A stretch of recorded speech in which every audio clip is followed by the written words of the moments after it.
Assembly ఎన్నికల ముందు అస్సాంలో కాంగ్రెస్ పార్టీకి షాక్ తగిలింది. ఈ పార్టీకి చెందిన ముగ్గురు ఎమ్మెల్యేలు బీజేపీలో చేరారు.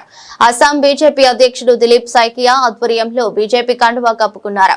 ఎన్నికల ఈ పరిణామం కాంగ్రెస్ పార్టీని సమస్యల్లో పడేసింది. కాంగ్రెస్ పార్టీకి గత నెలలో కూడా ఎదురు దెబ్బ తగిలింది. ఆ పార్టీ మాజీ అధ్యక్షుడు భూపేన్ కుమార్ బోరా కాంగ్రెస్ పార్టీకి రాజీనామా చేసి బీజేపీలో చేరారు.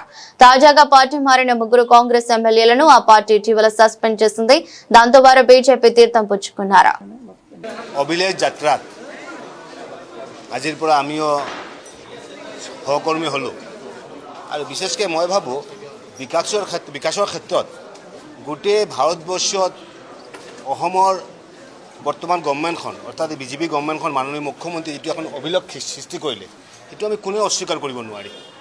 আপুনি যদি আপাৰ আছাম যায়, আপুনি যদি মিডিল আছাম চায়, আপুনি বৰাক ভেলী চায়, আপুনি লোৱাৰ আছাম চায়, গোটেই চুকে কোণে এনেকুৱা কিছুমান কাম হৈছে য'ত নেকি স্বাধীন হোৱাৰ পিছতে আমি কেতিয়া ভবা নাই। একপিনে ডেভেলপমেণ্ট, আনপিনে আমাৰ সুৰক্ষাৰ ক্ষেত্ৰত, অসমৰ সুৰক্ষাৰ ক্ষেত্ৰত, অসমৰ সভ্যতাৰ ক্ষেত্ৰত এইখন গভৰ্ণমেণ্টৰ যিটো দৃঢ়তা, যিটো সংকল্প, সেইটো আমি মানিবই লাগিব।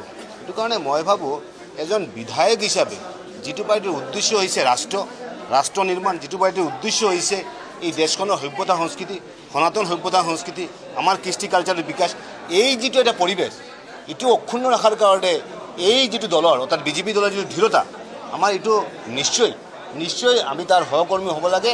আজি বিজেপিত আমি বসন্ত দাস ডাঙৰীয়া, আমাৰ শশীকান্ত দাস ডাঙৰীয়া আৰু মই আজি বিজেপিলৈ যোগদান কৰিলোঁ। আপোনালোকে ক'ব আগৰ পৰা হয়, আমি আগৰ পৰাই বিজেপিৰ লগত আমাৰ বিধানসভাত আমি মাননীয় মুখ্যমন্ত্ৰীক সমৰ্থন কৰিছোঁ আৰু তাৰ পিছৰ পৰাই আমাৰ এই অভিলেখ যাত্ৰা, আমাৰ ডেভেলপমেণ্টৰ যাত্ৰা আমাৰ চলি আছে। আজি আনুষ্ঠানিকভাৱে আমি যোগদান কৰিলোঁ আৰু মই ভাবোঁ এই বিকাশৰ ক্ষেত্ৰত মাননীয় মুখ্যমন্ত্ৰীৰ যিটো এটা চিন্তা চৰ্চা, মই ভাবোঁ যে আমাৰ অসমখনক আমাক আগবঢ়াই লৈ যাব লাগে।